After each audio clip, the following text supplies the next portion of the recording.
အားလုံးပဲမင်္ဂလာပါ Marvel ဂီတာသင်တန်းနေပြီးတော့ပြန်လည်ကြိုဆိုလိုက်ပါတယ်ဂီတာ plugin တီးခတ်တဲ့အခါမှာဂီတာရဲ့ဘယ်နေရာကိုဘယ်လိုတီးရမလဲဆိုပြီးတော့အတိအကျဖော်ပြထားတဲ့ tablature notes ကိုအသုံးပြုသွားမှာဖြစ်တဲ့အတွက်ဒီ tablature notes ကိုဘယ်လိုဖတ်ရမလဲဆိုတာကိုပြောပြပေးတော့မှာဖြစ်ပါတယ်ဒီ tablature notes ကိုဖတ်တတ်သွားပြီနားလည်ပြီးသွားပြီဆိုလို့ရှိရင် YouTube ပေါ်မှာအခြားဆရာတွေတင်ပေးထားတဲ့ video lesson ပေါင်းများစွာကိုလည်းလေ့လာသင်ယူနိုင်ပြီဖြစ်ပါတယ်Tablature notes ကိုဖတ်တဲ့အခါမှာအခု notes ပုံစံမှာတွေ့ရတဲ့ color ဖြတ်အလျားလိုက်မြင်းချောင်း6ခုကတော့ဂီတာကြိုးတွေကိုကိုစားပြုထားတာဖြစ်ပါတယ်။နောက် downline မြင်းတို့လေးတွေကတော့တစ်ပားနဲ့တစ်ပားကိုခွဲထားတာဖြစ်ပါတယ်။ထောင်းတာတိုင်းမဲ့တစ်ပားမှာ4 beat ရှိရင်လည်းရှိမယ်3 beat ရှိရင်လည်းရှိပါမယ်။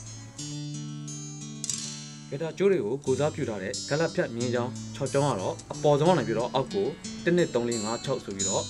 သတ်မှတ်ထားပါတယ်။ရုပ်တရက်ကြည့်ရင်ကိုယ့်လက်ထဲမှာကင်ထားတဲ့ဂီတာနဲ့ပြောင်းပြန်လို့ထင်ရပေမဲ့အခုမြင်နေရတဲ့ဂီတာကြိုးတွေရဲ့မြင်ကွင်းဟာဂီတာကိုကျမ်းပြင်ပေါ်မှာချထားပြီးတော့အပေါ်ကနေပြီးတော့ကြီးလိုက်တဲ့မြင်ကွင်းကိုယူထားတာဖြစ်ပါတယ်။နောက်ဂါလက်ပြက်မြင်းတွေပေါ်မှာတွေ့ရတဲ့နံပါတ်လေးတွေကတော့ဂီတာလက်ကွက်ကိုပြထားတာဖြစ်ပါတယ်။ဥပမာ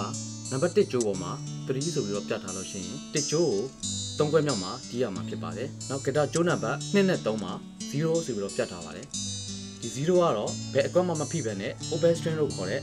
လွှတ်ကြိုးကိုပဲတီးရမှာဖြစ်ပါတယ်။2ကြိုးလွှတ်ကြိုးနဲ့3ကြိုးလွှတ်ကြိုးကိုတီးရမှာဖြစ်ပါတယ်။နောက်နံပါတ်6ကြိုးပေါ်မှာ3ဆိုပြီးတော့ပြထားပါတယ်။ဒီကောင်ကျတော့6ကြိုး3ခွဲမြောက်ကိုတီးရမှာဖြစ်ပါတယ်။နောက်ဂီတာကြိုးတွေကို plugin အဖြစ်တီးတဲ့အခါမှာညာဘက်လက်အနေနဲ့1ကြိုးကိုလက်တကြွယ်2ကြိုးကိုလက်ကလေး3ကြိုးကိုလက်ညှိုးတို့နဲ့အတီးတီးတာဝန်ယူတီးခတ်ရမှာဖြစ်ပြီးတော့အပေါ်ကျိုးဖြစ်တဲ့4ကျိုး5ကျိုး6ကျိုးကိုလက်မနဲ့တောင်းယူတိခတ်မှာဖြစ်ပါတယ်ပြန်ပြောပါမယ်1ကျိုး2ကျိုး3ကျိုးကိုလက်တကြွယ်လက်ကလေးလက်ညိုးအစင်လိုက်တောင်းယူပြီးတော့4ကျိုး5ကျိုး6ကျိုးကိုလက်မနဲ့တောင်းယူပြီးတိခတ်ရမှာဖြစ်ပါတယ် notes ကိုဖတ်တဲ့အခါမှာစာဖတ်တယ်လို့မျိုးပဲဘယ်ဘက်ကနေပြီးတော့ညာဘက်ကိုသွားရမှာဖြစ်ပါတယ်ပထမဦးဆုံးတွေ့တဲ့ notes ကိုအရင်တီးပြီးတော့နောက်မှတွေ့တဲ့ notes ကိုနောက်မှတီးရမှာဖြစ်ပါတယ်ခုနမူနာအနေနဲ့ဒီဗီဒီယိုလေးမှာတွေ့ရတာကတော့6ကျိုး3ခွက်ဖြစ်ပါတယ်။နောက်3ကျိုးရဲ့2ကျိုးရဲ့0ပြတ်ထားတဲ့အတွက်ကြောင့်လွှတ်ကျိုးကိုတီးရပြီးတော့1ကျိုးမှာ3ခွက်မြောက်ကိုတီးရမှာဖြစ်ပါတယ်။အဲဆိုတီးရမှာ6ကျိုး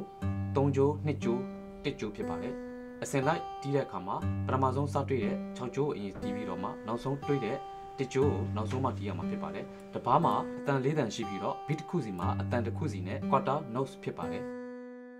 ညာဘက်လက်ကတော့လက်မလက်ညိုးလက်ကလေးလက်တကြွယ်စသဖြင့်အစင်လိုက်တီးသွားမှာဖြစ်ပါတယ်